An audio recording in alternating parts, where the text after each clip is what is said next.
अच्छा लगेगा मुझे, क्योंकि हम यहाँ कोई भाषण नहीं देने आए हैं, हम आप लोगों से बात करने आए हैं।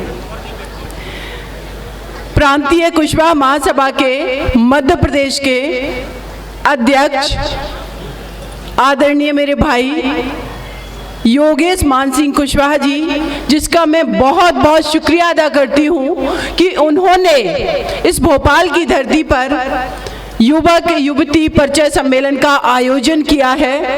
तो स्पेशली मैं बार बार उनका शुक्रिया अदा करती हूँ कि वो जिस तरीके से, जिस तत्परता के साथ, ईमानदारी से समाज को एकत्रित करके बहुत सारे कार्य कर रहे हैं। और स्पेशली कल जो इस भोपाल की धरती पर कार्यक्रम हुआ है महिला सम्मेलन का, मुझे लगता है कि मध्य प्रदेश की धरती पर ये पहला ऐसा कार्यक्रम था जो हमारे घर की चार दीवारी में बंद हमारी माताएं बहनें भोपाल की धरती पर आकर के उस सभागार में 5-6 घंटे तक बैठी और उन्होंने अपनी बात रखी।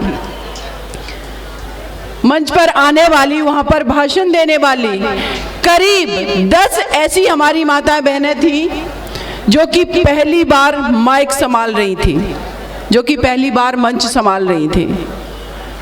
माइक पर भी सत्ता पुरुषों की रही है, पालने पोसने का, बड़ा करने का, राजनीति में आगे बढ़ाने का, हर चीज में भागीदारी स्त्री निभाती आई है। लेकिन उसकी भागीदारी को पहचान दिलाने का काम कल योगेश मान सिंह भाई साहब ने किया है। तो आप सभी से मैं ये अनुरोध करती हूं कि एक बार हाथ ऊपर करके उनके लिए जोरदार तालियों से स्वागत करिए। साथ में ही उनका सहयोग करने वाले योगेश भाई, जिनकी मैं एंकरिंग सुन रही थी, बहुत अच्छी एंकरिंग करते हैं, मंच को बहुत अच्छे से संचालित करते हैं। निश्चित रूप से कभी कोई भी समाज, कोई भी राज्य और कोई भी देश कभी भी एक व्यक्ति से नहीं चलता है। उसका संगठन कैसा है, उसकी लीडरशिप कैसी है, उसके सहयोग करने वाले लोग कैसे हैं, उसके समाज के लोग कैसे हैं, ये एकजुटता से समाज चलता है। और ये बहुत आवश्यक है कि वो एकजुटता मुझे दिखाई पड़ रही है इस मध्य प्रदेश की धरती पर।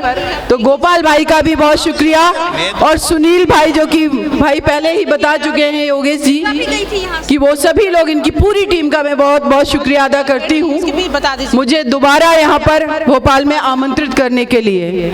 साथ में ही योगेश भाई साहब की जो पत्नी यहाँ बैठी हुई हैं, कमला भाभी जी, जो कि सरपंच है। मैं देखती हूँ कल का जो कार्यक्रम था, जो महिला सम्मेलन था, पूरी बागडोर योगेश मान सिंह कुशवाहा भाई साहब ने उनके हाथ में दे दी थी, और उनकी जितनी पूरी महिलाओं की टीम थी उस आयोजन को उन्होंने सफल करके दिखाया। कमला भाभी जी का नाम लेना इसलिए जरूरी है, मेरी जितनी माता बहनें यहाँ बैठी हुई हैं, एक बात मैं कहना चाहती हूँ, आप किसी से कमजोर नहीं है, किसी से कम नहीं है। कोई भी पुरुष कभी भी स्त्री के बिना एक परिवार की कल्पना नहीं कर सकता है। दादाजी यहाँ पगड़ी पहने हुए बैठे हैं। संस्कृति, सभ्यता, इन सारी चीजों में हम ये कह सकते हैं कि स्त्री को कैसे रहना चाहिए, लेकिन स्त्री के बिना हम कभी कल्पना नहीं कर सकते किसी परिवार, किसी समाज और किसी देश की। तो अपने पार्टनर की, अपने परिवार में उस स्त्री की महत्ता को समझना बहुत जरूरी है, ये बहुत आवश्यक है। साथ में ही मैं मंच पर करीब 2 घंटे से कुछ चीज़ों को नोटिस कर रही हूँ। मेरे बहुत समाज के काबिल भाई बैठे हुए हैं, यहाँ पर बहुत सारे लोग जा भी चुके हैं, और उधर साइड दीर्घा में हमारी बेटियाँ बैठी हुई हैं। आप, मेरा बिल्कुल ये उद्देश्य नहीं है कि मेरे बेटे होपलेस हो जाएं, लेकिन ये सवाल मेरा आप लोगों से है और इसका जवाब मुझे ईमानदारी से चाहिए। जितनी भी बेटे बेटियां यहाँ अपने परिचय देने आए, बेटों ने ज्यादा कॉन्फिडेंस से दिया, निडरता से परिचय दिया, या बेटियों ने? बताइए आप लोग। आवाज नहीं आई है, बताइए आप लोग। जब आपकी बेटियां इतनी काबिल हैं, टीचर हैं, डॉक्टर हैं, इंजीनियर बन रही हैं। एक बेटी आई थी यहाँ पर, कह रही, बताया उसने कि मैं एंकरिंग करती हूँ। आपके घर के बेटे जब इतने काबिल हैं, अभी मैं रुद्र को सुन रही थी, रुद्र कुशवाहा, छोटा सा बेटा। वहाँ पर जब गया, मैंने उससे जितने सवाल पूछे, वो छोटा सा बच्चा सारे सवालों का जवाब दे करके गया। अभी बैजनाथ कुशवाहा सर जो कि विधायक हैं, बड़े भाई, यहाँ पर बोल करके गए।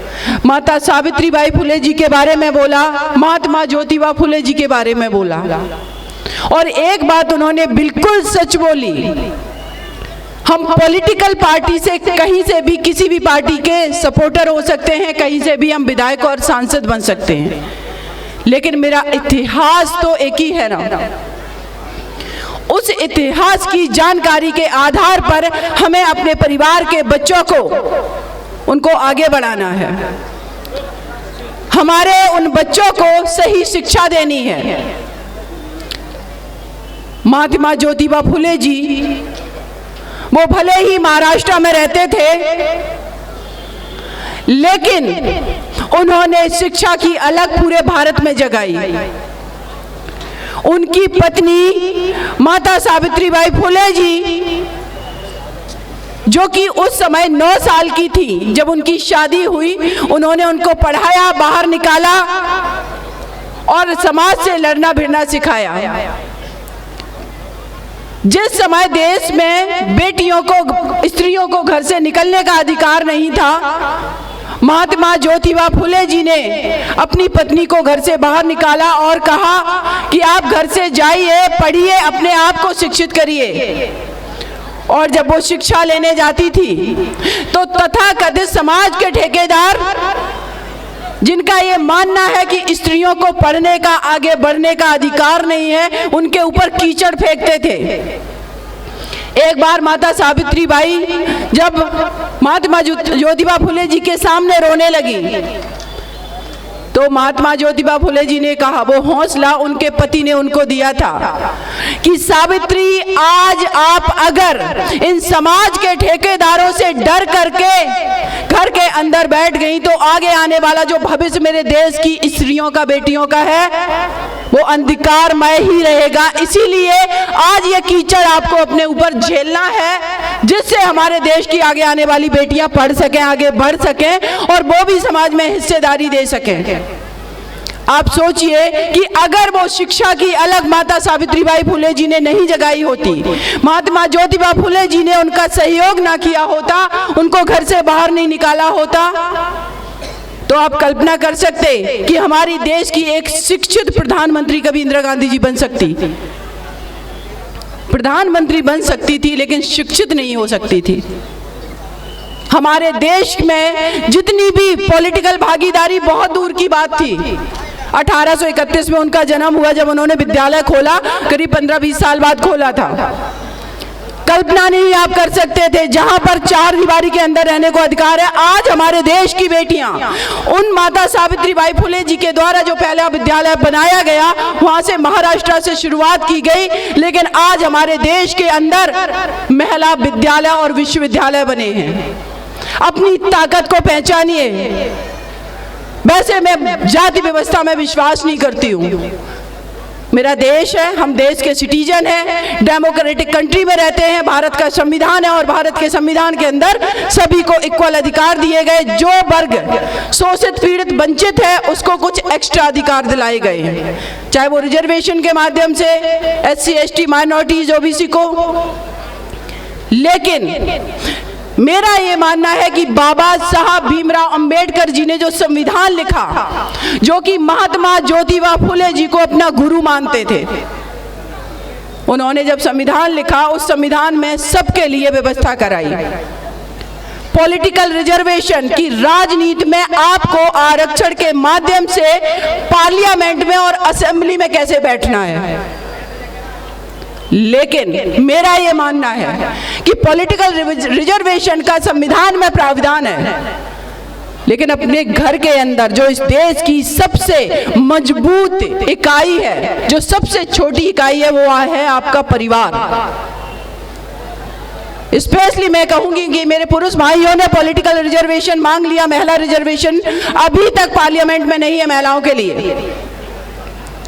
लेकिन क्या हमने अपने घर के अंदर वो रिजर्वेशन का जो उद्देश्य है, समानता की बात, आर्थिक सशक्तिकरण, मानसिक सशक्तिकरण, सामाजिक सशक्तिकरण, क्या मैंने अपने घर के